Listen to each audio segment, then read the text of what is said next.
एक urgent matter आया, इसलिए आप लोगों से बात करना पार्टी के राष्ट्रीय मंच से जरूरी समझा गया।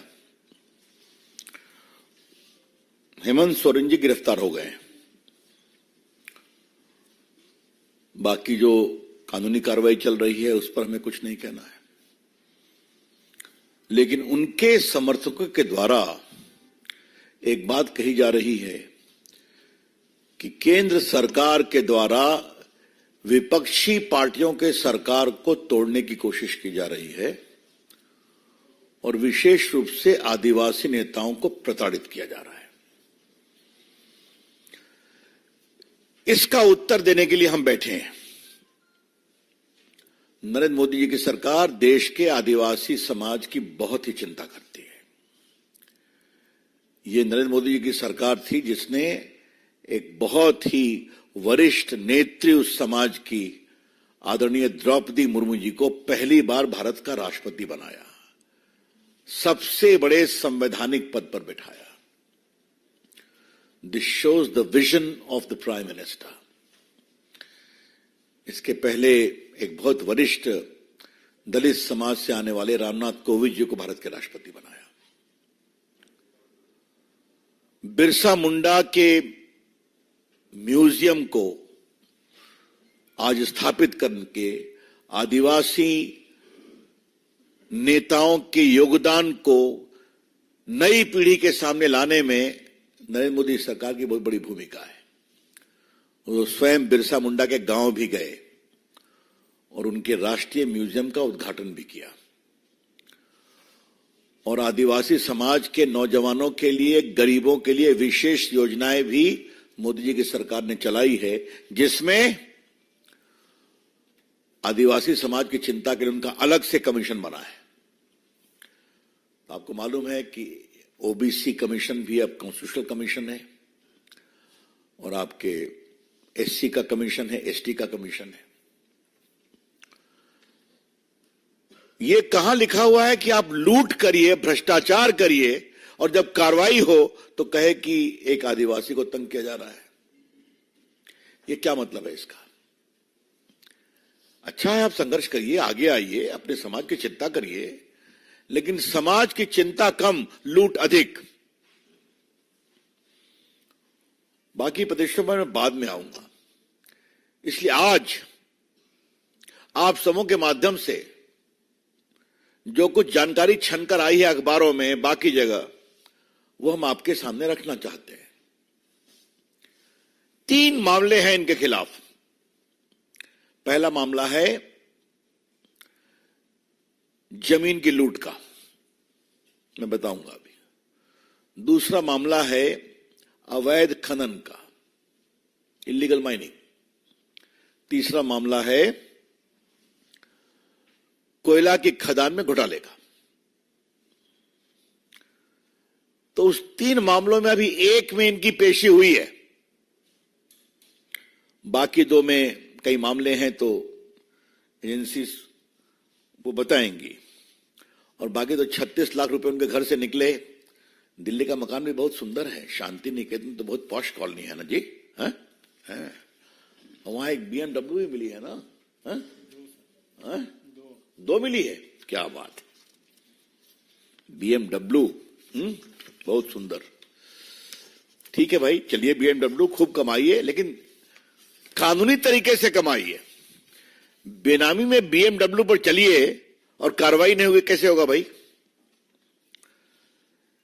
देखिए, पहला है आर्मी लैंड स्कैम। ये मोराबादी मौजा में 455 डिसमिल जमीन रांची में थी, वो सेना की थी, सेना के कब्जे में थी। बहुत पहले BM लक्ष्मण राव की थी, उन्होंने सेना को दे दिया था। आजादी के पहले से वो सेना के कब्जे में थी। अब फेक डॉक्यूमेंट बना करके एक ओनर बन गए प्रदीप बागची और उन्होंने प्रॉपर्टी को बेच दिया जगत बंधु टी एस्टेट को, जगत बंधु टी एस्टेट को। इस जमीन का मार्केट वैल्यू था 20.76 करोड़, बेचा गया 7 करोड़ में। आप समझते ही हैं कि इसमें क्या क्या हुआ होगा। एक तो जब ईडी इसकी जांच करने लगी तो मालूम हुआ कि रांची में एक बड़ा गैंग ऑपरेट करता है जो फेक डॉक्यूमेंट बना करके जमीन को अपने कब्जे में लेते हैं और उसको बेचते हैं। और उसमें कई आईएएस ऑफिसर सहयोग करते थे, जिसमें एक श्रीमान छवि अग्रवाल भी थे, छवि रंजन, जो डिस्ट्रिक्ट मजिस्ट्रेट ऑफ रांची थे इनकी सरकार में, और दूसरे आईएएस ऑफिसर अमित अग्रवाल थे, विष्णु अग्रवाल थे। और आपने सुना होगा एक पूजा सिंघल, जिनके घर से 19 करोड़ मिला था, वो सीनियर माइनिंग सेक्रेटरी, वो भी जेल गई थी। तो इन सबों को इनका प्रोटेक्शन रहता था। और एक कमाल के मुख्यमंत्री हमने देखा कि इन्होंने अपनी पत्नी के नाम से 11 एकड़ जमीन दी है उनके कंपनी के लिए। तो ये सब एंटीडेटेड जो रजिस्टर्ड डॉक्यूमेंट हुए, कई कलकत्ता में हुए, तो इसकी जांच चल रही है।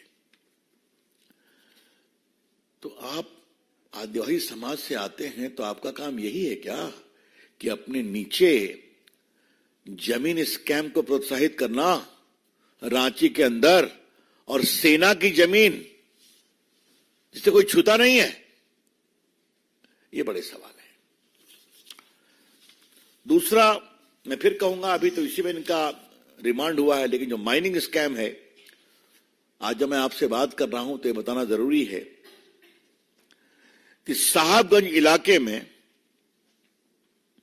ईडी ने जॉइंट इंस्पेक्शन किया था। 4,952 केस ऑफ इलीगल माइनिंग पिछले 3 साल में आया है। यानी श्रीमान हेमंत सोरेन के मुख्यमंत्री काल में आया है। और आप जान लीजिए 23.26 crore cubic feet of illegal mining हुआ है। 23.26 करोड़। कितने राशि का? 1,250 करोड़ का।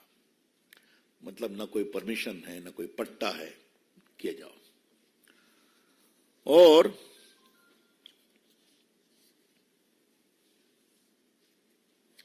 आपको मालूम है कि इन्होंने रांची में 88 डेसिमल जमीन अपने नाम अलॉट कर दी थी माइनिंग के, अंगराहा ब्लॉक में रांची में।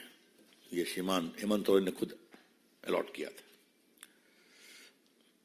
और कमाल करते हैं, एक माइनिंग लीज उन्होंने अपने नाम ही ग्रांट कर दी। आप मुख्यमंत्री हैं, आप माइनिंग मंत्री हैं, और आपने एक माइनिंग लीज अपने नाम ग्रांट कर दी। इस पूरे मामले का किंग पिन कौन था? जो भी जेल में है, पंकज मिश्रा। और पंकज मिश्रा कौन थे? इनके कॉन्स्टिट्यूएंसी रिप्रेजेंटेटिव थे। तो इससे तो कुछ बताने की जरूरत है क्या? तो ये हुआ माइनिंग स्कैम।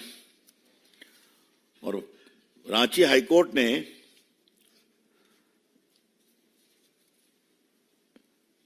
दो 2023 में एक टिप्पणी की थी, इसको मैं पढ़ना चाहता हूं, ये बेल वगैरह संबंध में।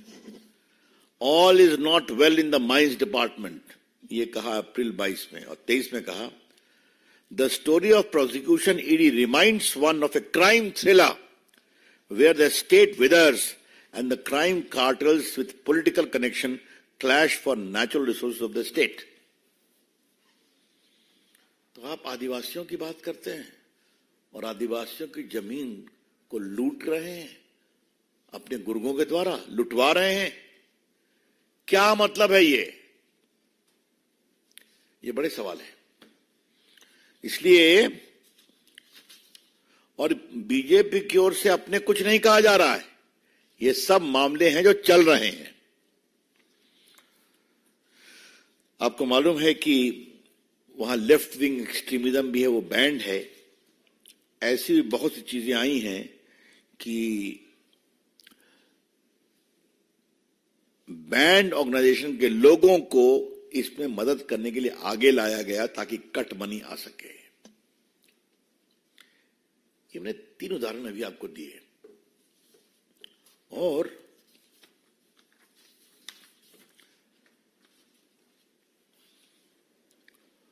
आप हैं माइनिंग मिनिस्टर, आप अपनी पत्नी के नाम जमीन दे देते हैं एज ए मुख्यमंत्री, अपने नाम पर एक माइन अलॉट करा देते हैं, आप माइन अलॉट करके आप माइनिंग लाइसेंस भी ले लेते हैं। जमीन है सेना की जमीन न कोई एलिनेट कर सकता, न ट्रांसफर कर सकता, न बेच सकता है। उसका क्या हाल है मैंने आपको पढ़ के सुना के बता दिया। फर्जी डॉक्यूमेंट बनते हैं, हर जगह एक न एक किंग पिन है। कहीं कोई आईएएस ऑफिसर है, कहीं कोई माइनिंग सेक्रेटरी है, कहीं कोई आपका रिप्रेजेंटेटिव है, और स्कैम पर स्कैम हुए चले जा रहे हैं। मनी लॉन्ड्रिंग, पैसे आ रहे हैं, तो जांच नहीं होनी चाहिए क्या? निश्चित होनी चाहिए। और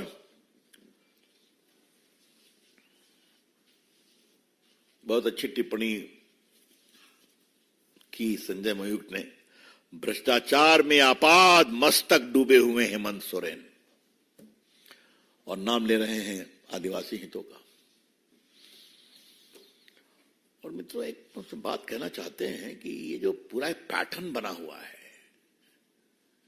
जितने लोग जेल में गए अभी तक बेल मिला है क्या? दिल्ली के एक बहुत ही स्वयंभू लोकप्रिय उप मुख्यमंत्री जेल गए, कितने दिन से जेल में? एक बहुत ही प्रभावी विचारक सांसद, समाजवादी विचारों के सांसद भी जेल गए, उनको बेल मिला क्या? वो बंगाल के बड़े बड़े मंत्री जो बड़ी बड़ी बातें करते थे, उनके घर से कभी 60 करोड़ निकल रहा है शिक्षकों की नियुक्ति में, किसी के घर से राशन घोटाले में भी पैसे निकल रहे हैं करोड़ों रुपए, बेल मिला क्या? बिहार में जब लालू से पूछताछ होती है, ये सारे स्कैम पहले के हैं, इस समय के नहीं है, और नोटिस पहले से जा रही है। 8-10 बार आपको नोटिस दी गई। तो मेरा परिचय आपको मालूम है कि चारा घोटाले में मैं ही वकील था पीआईएल में, जो लालू जी को जेल हुई। तो मुझे लगा कि उस जेल जाने के बाद थोड़ा वो सुधरेंगे, संभलेंगे। तो चलिए, रोज नई नई कहानी है। तो अगर आप भ्रष्टाचार की कहानी करेंगे तो कार्रवाई तो होगी ना, और कार्रवाई होनी भी चाहिए, यही सवाल है। तो मित्रों, आज पार्टी की ओर से पार्टी को लगा कि हेमंत सोरेन की सही कहानी बतानी चाहिए, इसलिए मैं यहां उपस्थित हुआ। अब आपके सवालों का उत्तर देने के लिए तैयार हूं। धन्यवाद।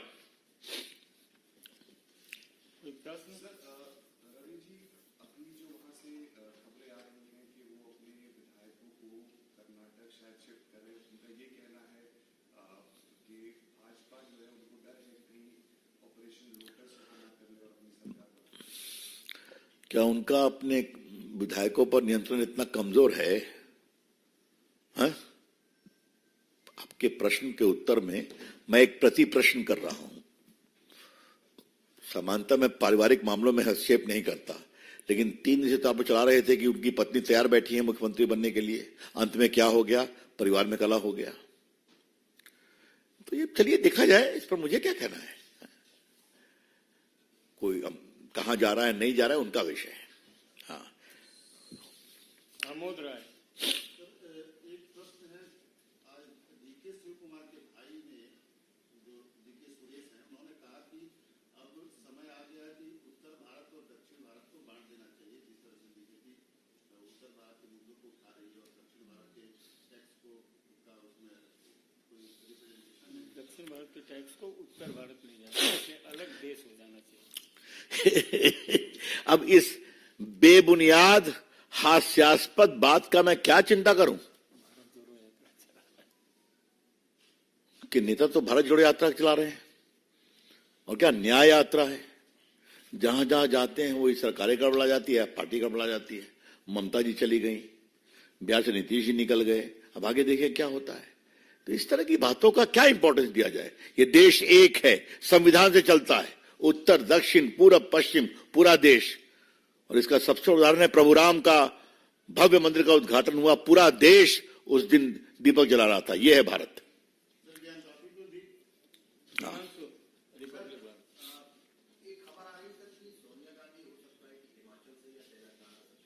मैं यहां पर स्पेक्युलेटिव बातों का उत्तर नहीं देता हूं। धन्यवाद। हाँ।